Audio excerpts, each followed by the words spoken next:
이번 시간에는 올해 그리고 내년에 이 부동산이 어떻게 흘러갈까를 얘기할까 합니다. 좀 어렵죠. 우리가 내일을 얘기한다라는 건 어렵습니다. 그래서 다분히 이건 저의 경험과 저의 생각이니까 이게 진짜다 이렇게 생각하지 않으셨으면 좋겠고, 다만 이 부동산의 흐름을 좀 이해를 하면서 짚어가는 그러한 부분이 여러분 실력 양성에 도움이 되기 때문에 한번 올해와 내년 부동산 시장이 어떻게 갈까 한번 다뤄볼까 합니다. 제목은 2021년 어려운 시기에서의 부동산 투자 전략은 어렵다라는 표현을 했습니다. 왜 어려울까요? 많은 분들이 부동산 가격 많이 오르고 있고 좋다고 하는데, 그런데 왜 어렵다고 표현하냐면, 일단 부동산에 정부의 규제가 지금 현재 어렵습니다.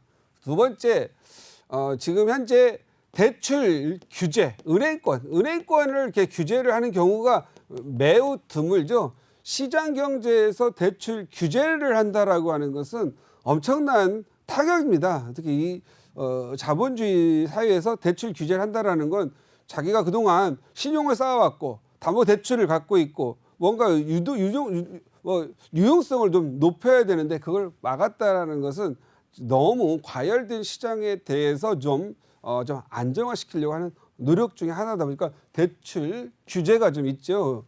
그 다음에 우리가 보통 보면은 매매를 하려고 했더니 세금, 양도세라든가 이런 세금, 또 보유세 문제, 이런 세금 문제가 지금 어려운 시기에 봉착돼 있습니다. 어떻게든 지금 현재 과열된 이 부동산 시장을 지금 잡아보려고 하는 노력인데, 그 노력이 역으로 지금 시장의 반응이 작용돼서 가격이 지금 올라가고 있는 현상이죠. 그래서 지금 규제가 이제 수도권 전역에 갔고, 규제가 이제 없는 양주, 읍단위 이런 쪽 규제가 있는 지역은 지금 거래가 일어나지 않고, 규제가 없는 지역으로까지 지금 현재 퍼져서 내 집 마련한다고, 그리고 또 투자자들 몰려가서 심지어는 전혀 오를 거라고 예상할 수도 없고 사서도 안 될 것 같은 그런 지역도 4%가 지금 올라가고 있는 거죠.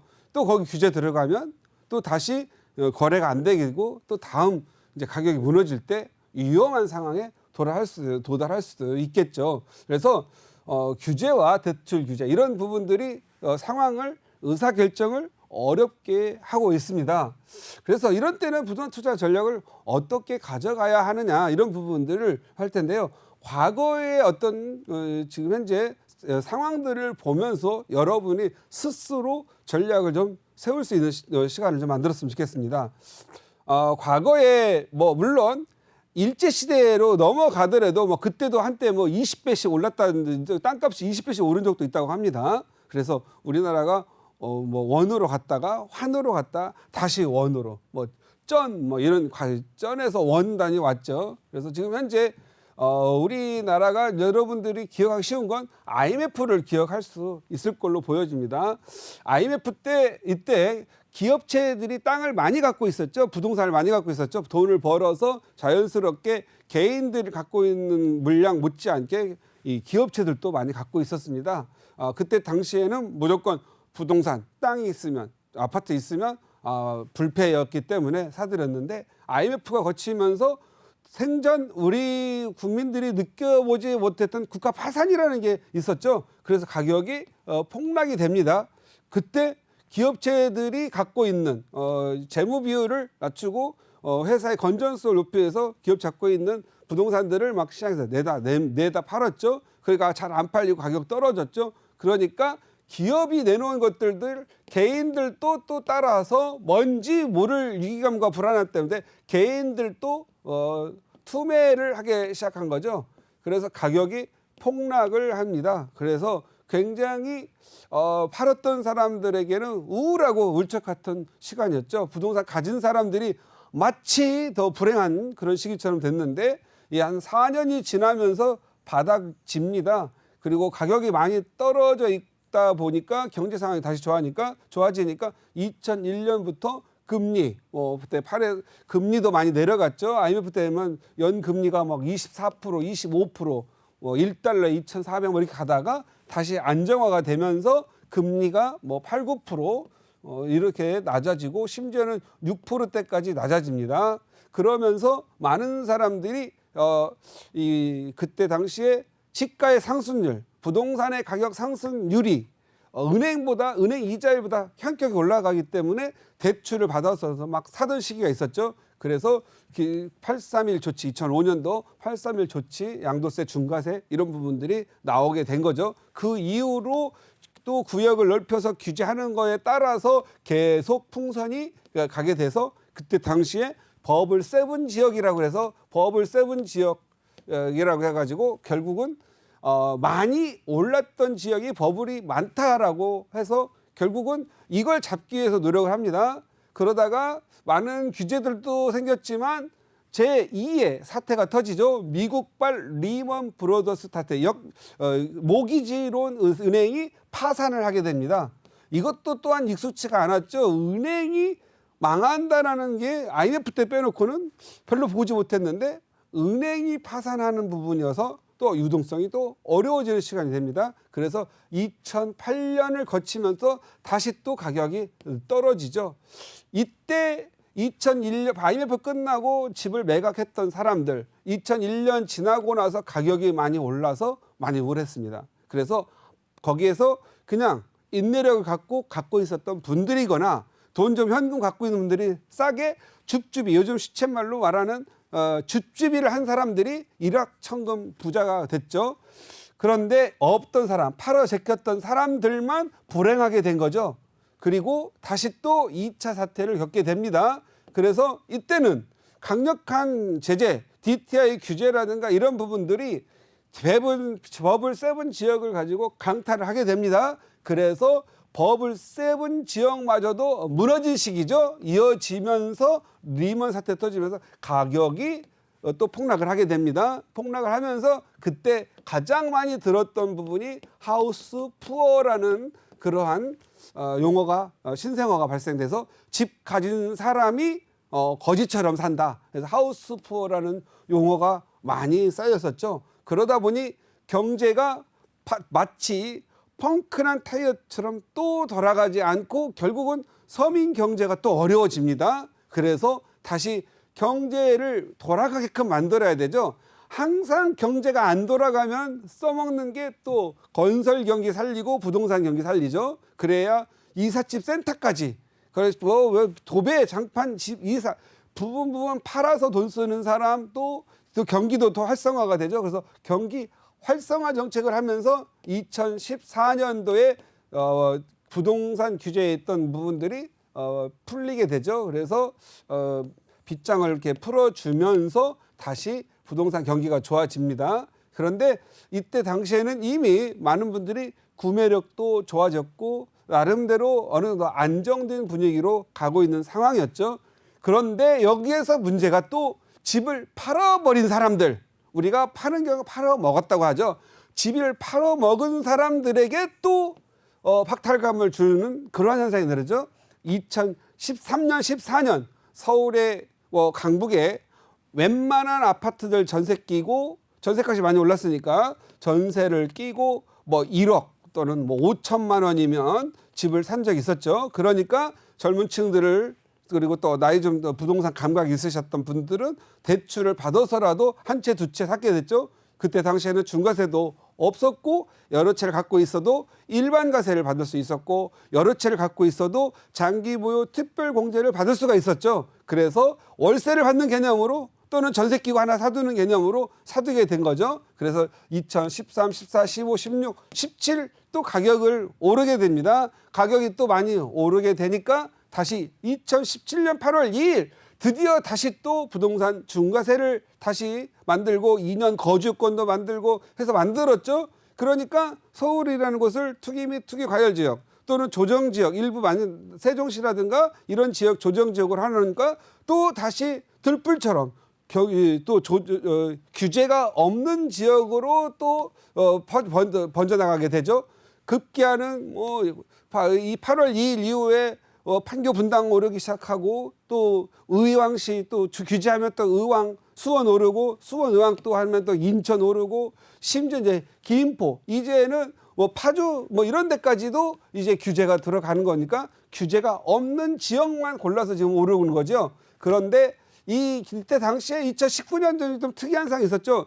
2019년도에 어느 정도 규제가 다 나왔나 보다 해서 한번 조정을 받게 됩니다. 서울 같은 경우에는 2019년에 조정을 받게 되고 지방 같은 경우에는 2016년 5월 1일자로 DTI라는 걸 처음 적용되면서 조정을 받게 되죠. 지방에 대해서 대출 규제가 들어가니까 이때다. 이제는 지방 갖고 있으면 안 되겠구나. 서울로 가자 해서 2017, 18, 19 지방에 있는 뭉치자금들이 서울에 또 들어오게 되는 거죠. 그러다가 이제 2019년 너무 오른 거 아니야? 너무 오른 거 아니야? 하다가 2019년 초 깜빡 두세 달 정도 가격이 떨어지거나 조정을 좀 받았죠. 요거 좀 사람들이 2019년 한번 여러분 그 통계 좋아하시는 분들 한번 보시기 바랍니다. 2019년에 아파트 가격이 조정받아가지고 횡청한 적 있어요. 7, 8% 정도 가격이 한번 조정받은 적 있습니다. 뭐 0.7에서 8%, 뭐 1, 2% 정도 받았어요. 그래서 하다가 다시 규제가 세지니까 강도가 세지면서 규제는 계속 됐죠. 세지면서 이제는 판로가 막힌 거죠. 이제는 양도세도 가격 세지고 하다 보니까 이제는 그냥 갖고 가야 될 수밖에 없다 보니까 이제 시장의 매물이 잠기고 다시 전셋값 상승기로 가면서 지금 현재 지금 상황, 현재 21년 지금은 팔 사람은 팔 수 없고 살 사람은 매물이 없어 사야 되고 그리고 투자의 목적도 있겠지만 내 집을 살고 내 교육 그다음에 이게 우리가 또 여기에서 또 하나가 또 잠깐 여러분이 인지하지 못하는 큰 문제가 발생됐죠. 작년 10월이었죠. 10월.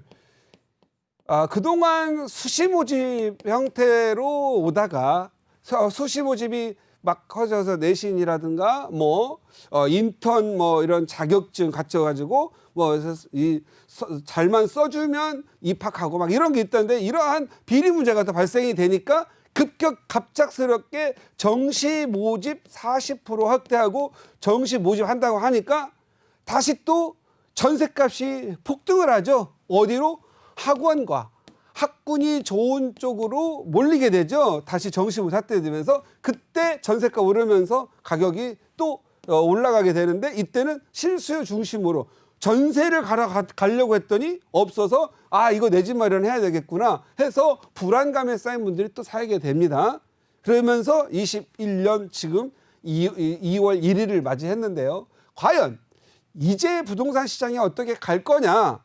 우리는 여기에서 생각을 이제 많이 해야 될 부분이 금리 부분, 그리고 세금은 특히 양도세 부분, 그 다음에 갑자기 요즘 많이 늘어났죠. 취득세 부분이 늘어났습니다.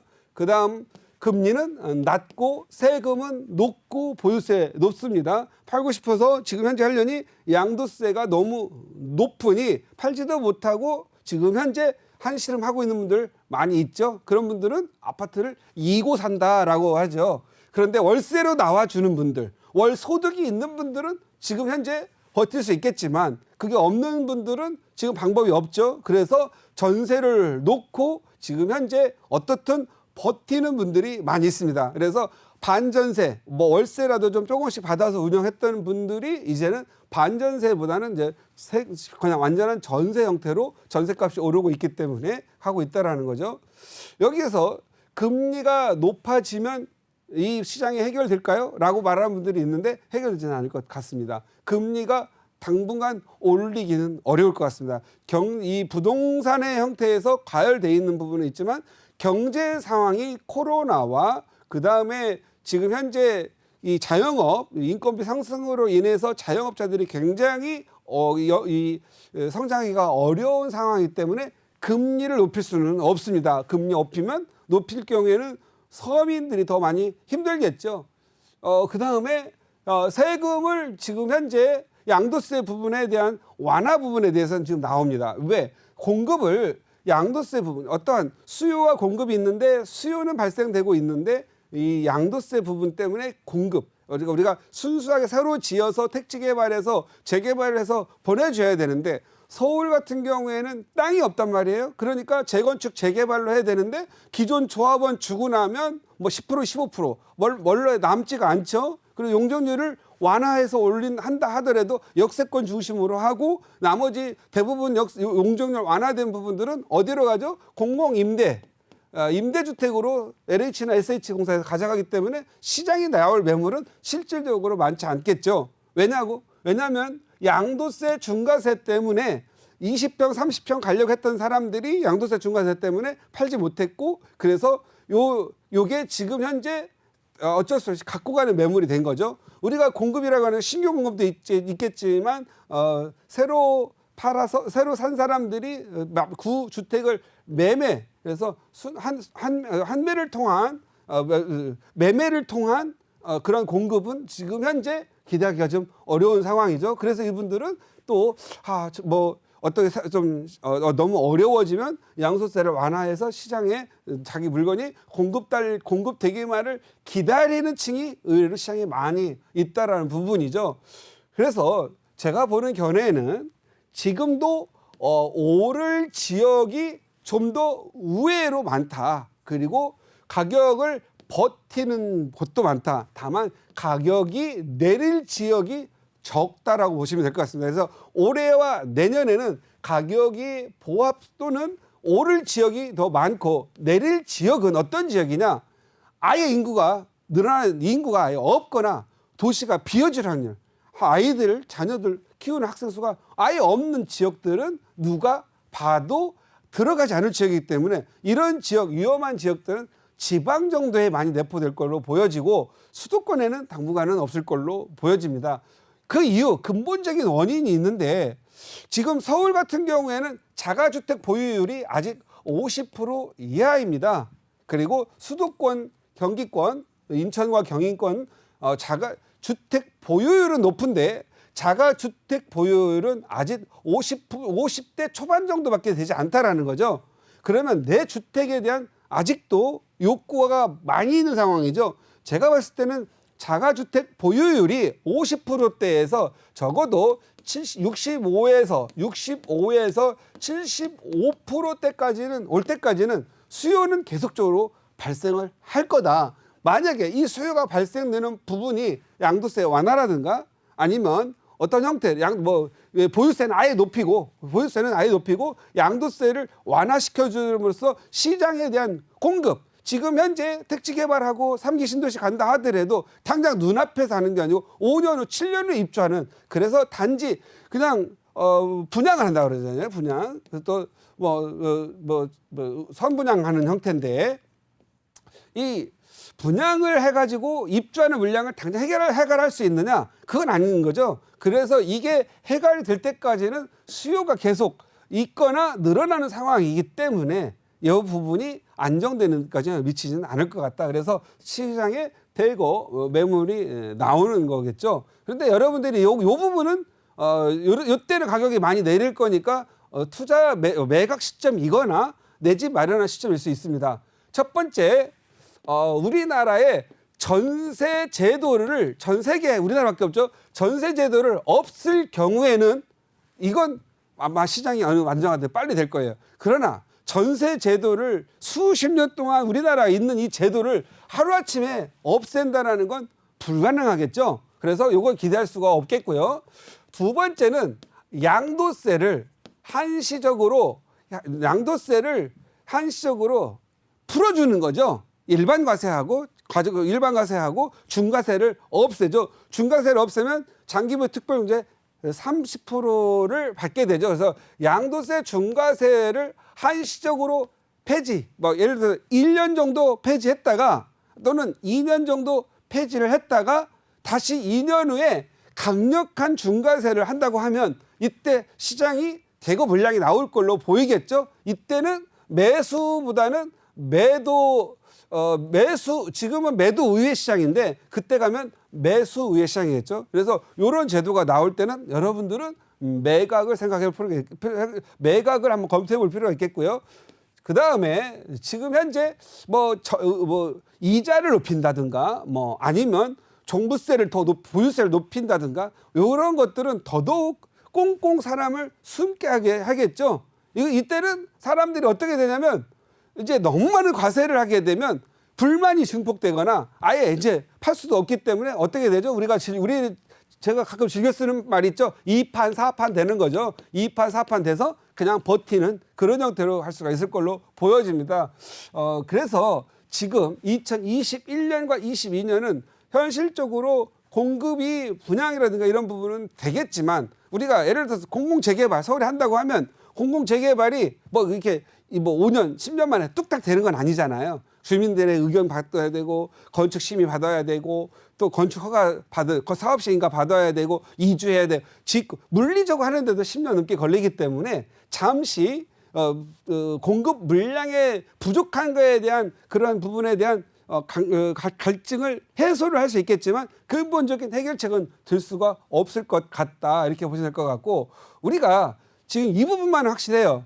인구가 지금 계속 줄어들고 있기 때문에 인구가 줄어드는 이 부분에 있어서 계속적으로 가격이 내려가는 데가 있거든요. 이 부분들은 여러분들 유의를 하셔야 됩니다.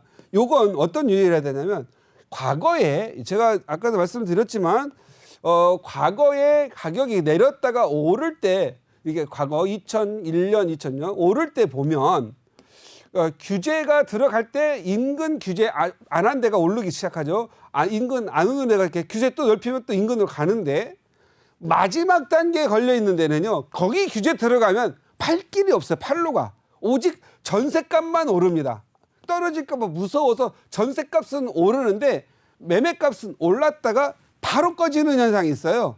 그래서 여러분들한테 이 부분을 좀 설명을 좀 해드려야 될 것 같은데 우리가 무조건 규제 따라 가가지고 막 규제 없는 데 가서 막 투자한다고 가다가 절퍼덕하는 경우가 있죠. 과거에도 2번 있었기 때문에 보셔야 되는데 가격이 어떤 지역이 막 오릅니다. 규제 들어가면 또 안 올랐던 때 오르고 규제 들어가면 안 올랐던 때 오르고 계속 오르는데 마지막 이 좋은 지역 A급 지역이라고 표현할게요. 좋은 지역은 오르는 기간도 크고 오름폭도 큽니다. 그런데 규제가 없다가 오죽하면 막판까지 풀어졌을까 하는 지역들 있죠. 거기 들어갔다가 오르는 거 눈앞에 막 1, 2억씩 오르는 것 같대요. 그런데 규제가 여기에 들어가면은요 1, 2억을 싸게 팔아도 안 팔리는 경우가 있어요. 이런 데는 오르는 기간도 6개월에서 9개월 짧고 오름폭도 1, 2억밖에 안 됩니다. 그런데 여기는 나중에 팔 수가 없다 이렇게 생각하시면 될 것 같고요. 우리 시청자님들 항상 이런 부분 아셔야 돼요. 오를 때 많이 오르고 내리는 기간은 짧고 오르는 기간은 많이 오르고 길고 내리는 기간 짧고 오르는 기간 많이 오릅니다. 또 다시 조정을 받는 시간이 오는데 우리 국민들이 기억력이 좋아요. IMF 때 매각한 사람만 지금 과거 힘들게 살았죠.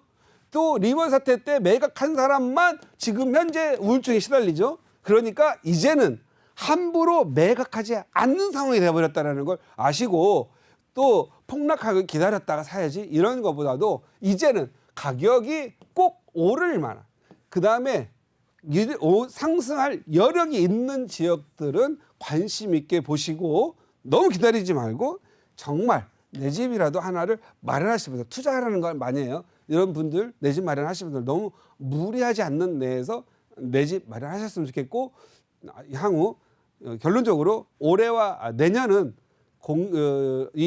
지금 현재 작업부터 보율이 보여주는 현상으로 봤을 때 그리고 나오는 물량의 입주 시기 이런 걸 고려했을 때 가격이 상승 지역과 보합세를 유지하는 지역이 좀 더 많을 거다. 떨어지는 지역보다는 다만 이러한 강력한 규제, 전세를 폐지하거라든가 양도세, 중과세를 한시적 폐지했다가 다시 엄청난 중과세를 매기는 그런 일일 때는 가격이 순식간에 짧은 시간에 한 번 정도는 가격이 많은 하락이 올 수 있겠다 이렇게 보시면 되겠고 그냥 시장을 올해와 내년에는 긍정적으로 보시고 뉴스, 규제 잘 보시면서 저희 방송 잘 보시면 나오는 대로 열심히 가르쳐 드릴 테니까 애청해 주시면 좋겠다라는 말씀 드리면서 마치도록 하겠습니다.